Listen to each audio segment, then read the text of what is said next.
Mr. Rhodes and me. That was a start.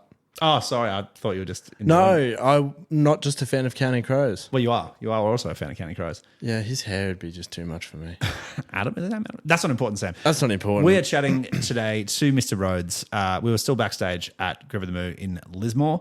Mr. Rhodes, another local band, Mr. Rhodes won the Hometown Hero slot to open the festival. Look, it was our first chat of the day at Groovin the Moo. Maxwell, you took the lead on this one, but he was so fun, so charismatic. Yep. Like, I really enjoyed his chat. He said some very funny things off air that couldn't really make the cut, but it made us feel good about ourselves.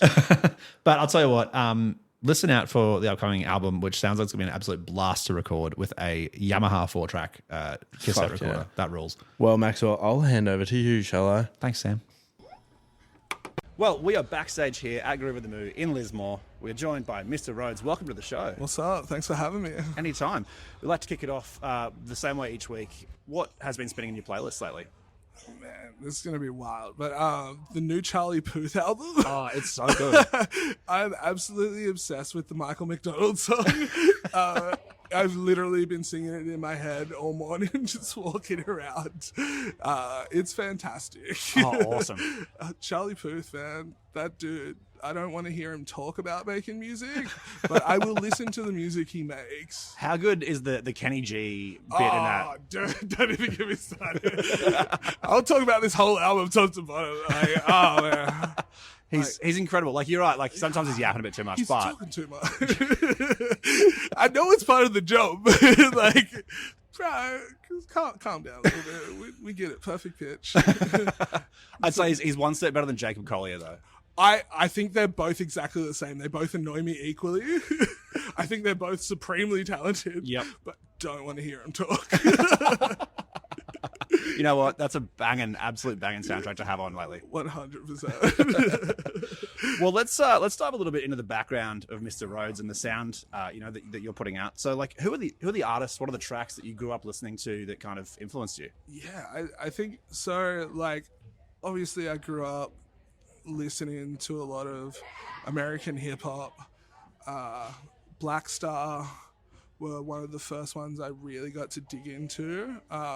Discovering that, like, blew my mind. Shout out Dave Chappelle's Block Party. Like, that thing, like, anyone on that show, like, yep. Wow.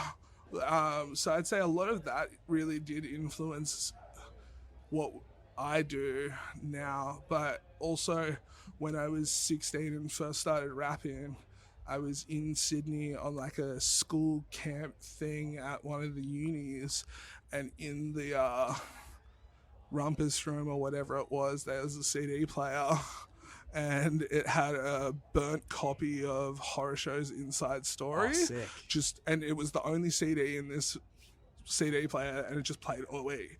I was like, who is this? What is this? Became absolutely obsessed. I stole that CD. The statute of limitations are over. You're good. No, it's fine. I've told Horrorshow this story, like, they're the homies now. I'm like, you don't know how much you've inspired me. Not only did you steal their CD, you stole their burnt CD. Double theft. So someone else burnt the CD. I just stole it. Yeah, you're taking it back for them. So double steal, and, they've gotten it back. I'm sure. I've still got the CD in a case, in a box somewhere. I keep telling Solo I'm going to take a photo and send it to him. When we were sort of like listening to the music, two of the big elements that we really connected with were obviously the real soulful sound that are in, like, the samples and the production that you're putting in. Yeah. But then those massive boom bap 90s East Coast sounds. Yeah, man. Like, when you're laying, either finding a sample, going, digging for a sample, or putting some instrumentation together. Yeah. What are you looking for that brings that Mr. Rhodes sound, that kind of, like, hits that sweet spot between both?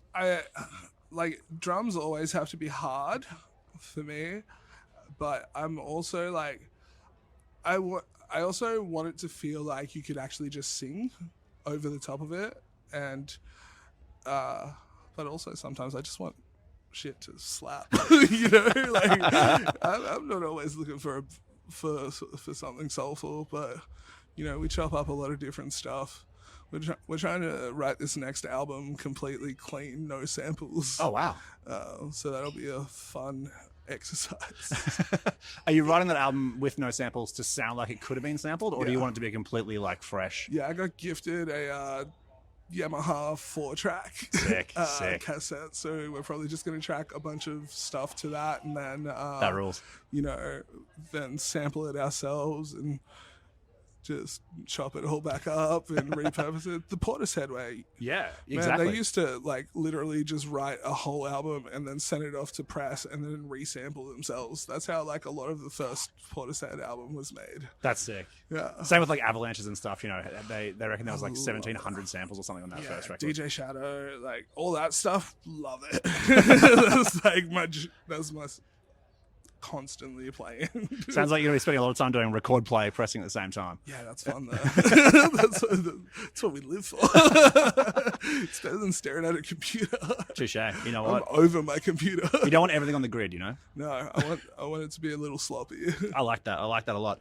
You've also had a big hand giving back to the community here in Lismore and around the Northern Rivers. You've had the Dream Bigger workshops and, the newer First Nations program where you're helping participants kind of learn about songwriting, production techniques and stuff like that. How have you found, first of all, the community has received, the programs that you're putting together? Yeah, I think overall it's been very well received.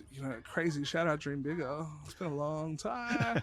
Had my brother Mitch, who I used to run Dream Bigger with, up on stage with me today. Oh, actually. Sick. But a lot like the legacy of Dream Bigger is bigger than Mr. Rhodes. Out of that, we've had bands like Liminal and Media Puzzle who just get ate by Pitchfork for their new album. Awesome. Like so many bands came through that system and are now taking it national and international. And, now with the First Nations program, I'm hoping to inspire the next generation of First Nations artists in the area to, I'm not going to be able to tour forever, but I've done a lot in, my career already, even though I'm not a massive star.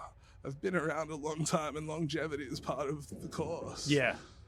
So being able to give back and give that information back, Angel White, who was up just after us, I've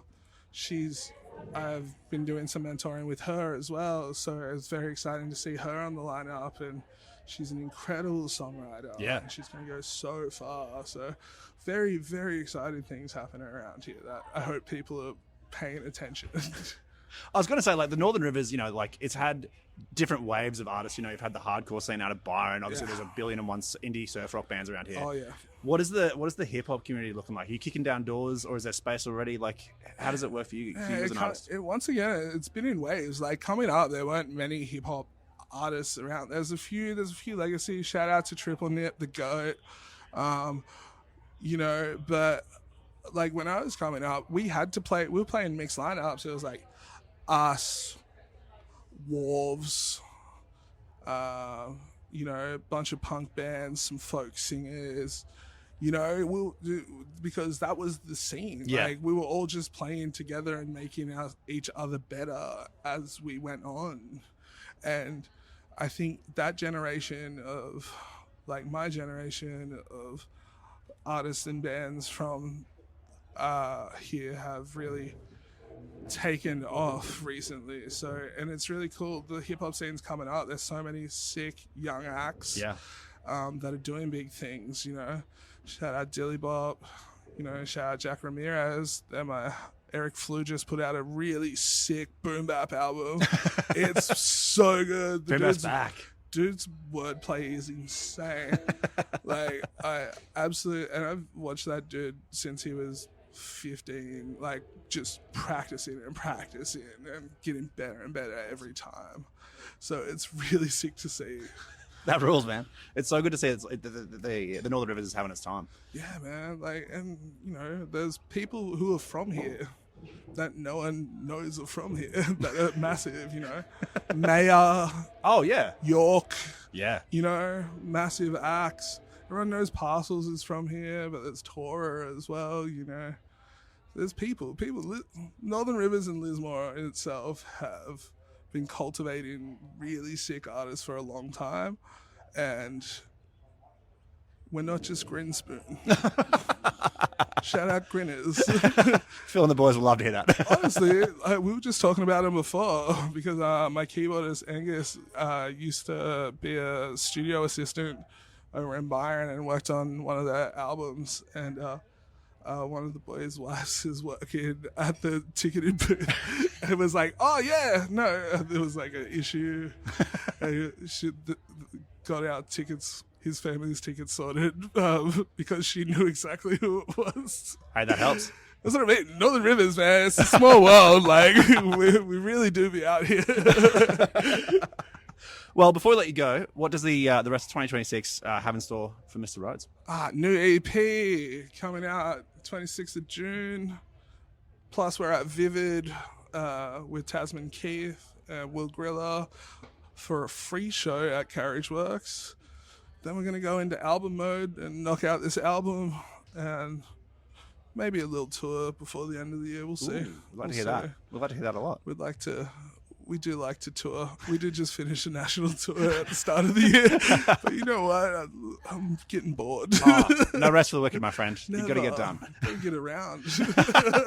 Well, if you haven't yet, go listen to Life Can Be a Dam, which is the latest single from Mr. Rhodes with Rappaport. Yeah. For Sydney listeners, if you are at that Vivid awesome Black Block party on the 31st of May at Carriage Works, head along and look, by the sounds of it, get ready for an awesome sounding album. Oh, yeah, it's going to be a fun one. I've got some special things in mind for it. Some sounds. I might sing on it.